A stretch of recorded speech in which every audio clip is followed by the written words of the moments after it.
Sri Mahalakshmi polytechnic college மற்றும் Mahalakshmi hotel management college Cuddalore கட்டண சலுகையுடன் degree மற்றும் டிப்ளமோ படிப்புக்கான அட்மிஷன் நடைபெறுகிறது. இந்த டெட்லாக்க பிரேக் பண்ணணும்னா ஒரு போஸ்ட்போல் அலையன்ஸ் உருவாகத்தானே வேணும். அது கான்ஸ்டிடியூஷனே கூட வாய்ப்பு என்ன சார் அது வரணும். உங்களுக்கு நாங்க முடியாது வந்து ஆதரவு கொடுக்கணுமா? என்ன எங்களுக்கு என்ன தேவை இருக்கு? நீங்க என்ன எங்க மாமனா மச்சானா நாங்க வந்து உங்களுக்கு ஆதரவு கொடுக்கறதுக்கு? உங்களுடைய ஸ்டேச்சர் கருதி முறையா திரு விஜய் அவர்களே உங்களை ரீச் அவுட் பண்ணிருந்தா நீங்க அட்லீஸ்ட் கன்சிடர் பண்ணிருப்பீங்களா? இல்ல சார், சான்ஸே கிடையாது சார். நான் வந்து without the consent of BJP ADMK how can I take decision? Point taken sir. But இப்ப திரு எடப்பாடி பழனிசாமி அவர்களை முதலமைச்சரா ப்ரொபோஸ் பண்ண உங்க லெட்டர் பார்த்தோம். அதற்கு வாய்ப்பு இன்னும் இப்போ இந்த ஒரு டெட்லாக்னால பிரகாசமா இருக்குன்னு நினைக்கிறீங்களா?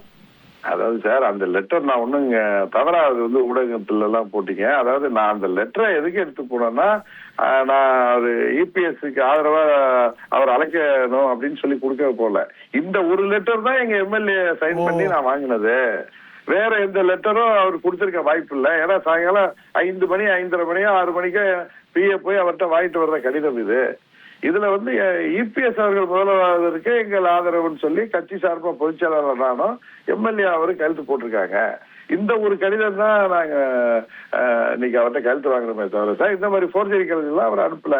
அப்ப கவர்னரே சொன்னாரு, ஆமா இங்க எங்க அலுவலகத்துல இருந்து செக்ரட்டரி அவர்கிட்ட பேசினாங்க, அவரே இங்க வர்றேன்னு சொல்லியிருக்காரு. வரட்டு சார்னு சொல்லிட்டு நான் ரொம்ப டயர்டா இருந்ததுனால எனக்கு சிவியர் கோல்டு எனக்கு, அதனால நான் வீட்டுக்கு வந்துட்டேன். அவர் வந்து வந்ததுக்கு அப்புறம் என்ன எங்க வக்கீல் கார்த்திகேயன் இவங்க எல்லாம் சொன்னதுக்கு அப்புறம் நான் திருப்பி நானும் போனேன் அவரோட.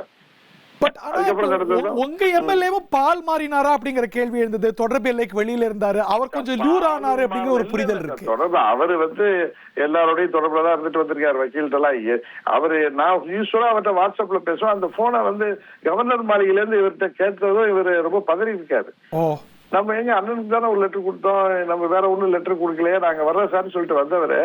அதுக்கப்புறம் எனக்கு இந்த நியூஸ் தெரிஞ்சு நான் அங்க போறப்ப ஒரு கால் போறப்ப எடுக்கல. அவர் போனு வந்து சீட்ல பேக் சீட் கீழே விழுந்திருக்கு. அவர் கையில ஒரு சின்ன போன் வச்சிருப்பாரு. அதால வக்கீல் எல்லாம் பேசி அவங்க வந்து எனக்கு தெரியா. நான் அங்க போய் இருந்து கவர்னரை பாக்குறப்ப கவர்னர் மாளிகையிலையும் சொன்னாங்க is on the way to meet the honourable கவர்னர்னு. எங்க வக்கீல் பிரிவு செயலாளர் கார்த்திகேயனும் என் நம்பருக்கு பேசியிருக்காரு. நான் இல்லைன்னதும் நான் கவர்னரோட இருந்ததும் என் பிஏட்ட சொல்லியிருக்காரு. இந்த ஹார்ஸ் ட்ரேடிங் குற்றச்சாட்டை கவர்னர் எப்படி சார் பார்த்தாரு? அவர் என்ன நடவடிக்கையை ப்ராமிஸ் பண்ணிருக்காரு உங்களுக்கு? இல்ல அவரு சார் நான் இதை வந்து தரவா வெரிஃபை பண்ணி I will take stringent action against. இப்போ இன்னைக்கு ஒரு ஊடகத்துல வர்ற செய்தினா அது புதுச்சேரி தமிழ்நாடு அப்படின்னு 2 மாநிலத்துல நடந்திருக்கு. நீங்க சிபிஐ விசாரணை கோர வாய்ப்பு இருக்கு அப்படின்னு. Is that something you are considering? இன்னைக்குதான் நான் இதுல போட்டிருக்கேன். அங்க நேத்து தான் போய் நைட்டு எங்க எம்எல்ஏ வந்து கிண்டி போலீஸ் ஸ்டேஷன்ல கம்ப்ளைண்ட் கொடுத்துருக்கோம். அவங்க எஃப்ஐஆர் போட்டுட்டோம். அடுத்தது இவங்க விசாரணை எப்படி இருக்குன்னு பார்ப்போம். இல்லைன்னா நாங்க சிபிஐ சரி கேட்டுருவோம் 2 ஸ்டேட்னால. ஓகே, இது வந்து 2 ஸ்டேட். இது தாவேகா வெளியிட்ட எங்க அப்பா குதிரைக்குள்ளர்ல வெளியிட்ட அந்த வீடியோட முழு வீடியோ என்ன, அந்த லெட்டரோட என்ன அதுல என்னன்னு தெரியல கிளியரா. அந்த லெட்டரோட ஒரிஜினல் கொடுக்கணும். ஏன்னா அந்த லெட்டர் அவங்க தானே வாங்கி வச்சிட்டு இருப்பாங்க. இவங்க ஆதரவு கொடுத்திருந்தா அந்த லெட்டர் எங்க, என்னுடைய கன்சென்ட் அவர் கொடுத்ததா சொல்றாங்களே, என்னுடைய கன்சென்ட் எந்த மாதிரி வெளிப்படுத்திருக்காரு, அதை எப்படி அவரே ஒருத்தர் எழுதி ஒரு இதுக்கு சொல்ற விவாதத்துக்காக அவரே கொடுத்திருந்தாலும் எப்படி என்னுடைய கன்சென்ட் இருக்குன்னு எப்படி அவங்களுக்கு தெரியும்? நான் 5 மணிக்கு தான் போய் அவர்கிட்ட ஒரு லெட்டர் கையெழுத்து வாங்கிட்டு வர்றேன். அதுக்கு அடுத்த லெட்டர் அவரு கொடுத்தா அது அவருக்கே அது பிரச்சனை ஆயிடாதா? அவர் சொன்னாரா யாராவது அவர் அப்ரோச் பண்ணாரான்னு? இப்ப சொல்லவில்லை. நைட்டு கூட கேட்டேன் யாரும் அப்ரோச் பண்ணலன்னு தான் சொன்னாரு. உங்களை யாராவது அப்ரோச் பண்ணாங்களா?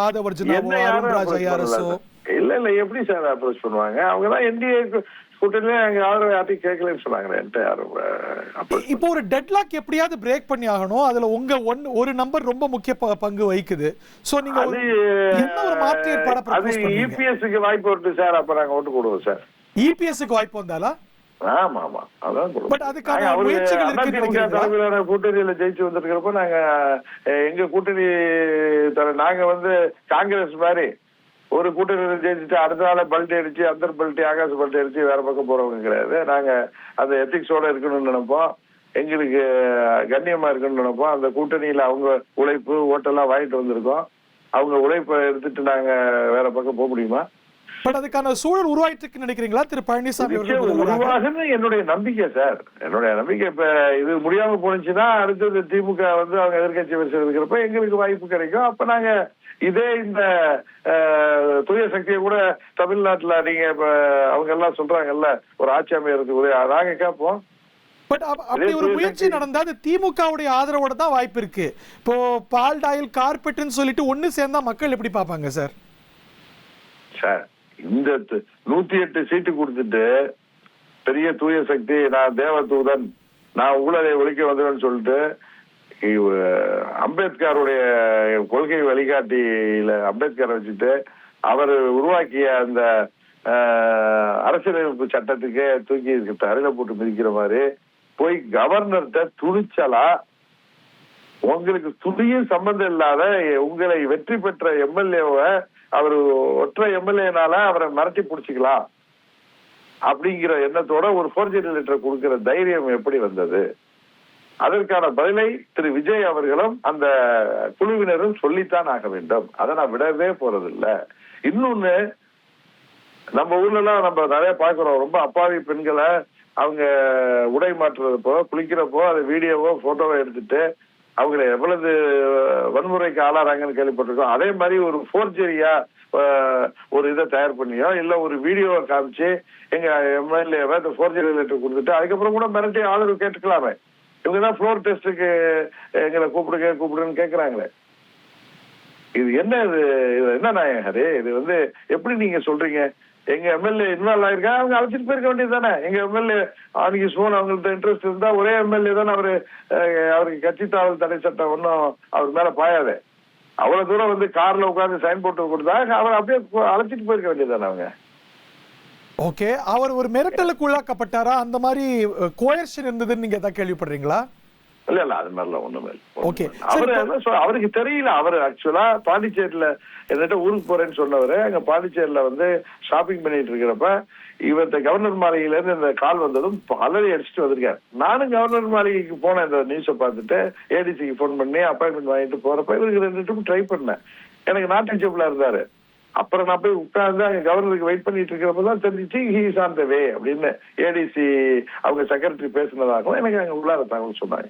அவர் வந்து அந்த கடிதம்லாம் நான் கொடுக்கல, நான் என் கடிதம் இல்ல, நான் நேரம் அங்க வர்றேன்னு சொல்லி அவர் வந்திருக்காரு. நான் வந்திருக்கேன்னு தெரிஞ்சு நான் ரொம்ப டயர்டா இருந்தேன். சிஎம் ப்ரப்போஸ் பண்றீங்க, நிறைய பெர்மிட்டேஷன் காம்பினேஷன் பற்றி பேசப்படுது. திருமா சிஎம் அதிமுக திமுக அமமுக ஆதரவு, இந்த பெர்மிட்டேஷன் காம்பினேஷன் கூட பத்தி பேசப்படுது. Is that something you will explore? Thirumavalavan அவர்கள் நல்ல நண்பர். அவர் வந்து விஜய்க்கு ஆதரவாக ஒரு நிலைப்பாடு எடுத்தால் நாங்கள் எப்படி அதை ஏற்றுக்கொள்ள முடியும்? விஜய்க்கு ஆதரவாக நிலைப்பாடு எடுக்காம திமுக அதிமுக ஒரு ஃபார்முலேஷனுக்கு வந்தா, அவர் தலைமையில ஒரு ஆட்சி அமையறதுக்கான ப்ரொபோசல் வந்தா, இதுல நான் வந்து ஒரு மைனர் பார்ட்னர் சார். ஒரு எம்எல்ஏ தான் எங்க என்டிஏல இருக்கேன். நான் மேஜர் பார்ட்னர்ஸோட பேசிதான் அவங்க என்ன முடிவு எடுக்கிறாங்களோ அதை தான் நான் எடுக்க முடியும். ஸ்ரீ மகாலட்சுமி பாலிடெக்னிக் காலேஜ் மற்றும் Mahalakshmi hotel management college Cuddalore கட்டண சலுகையுடன் டிகிரி மற்றும் டிப்ளமோ படிப்புக்கான அட்மிஷன் நடைபெறுகிறது.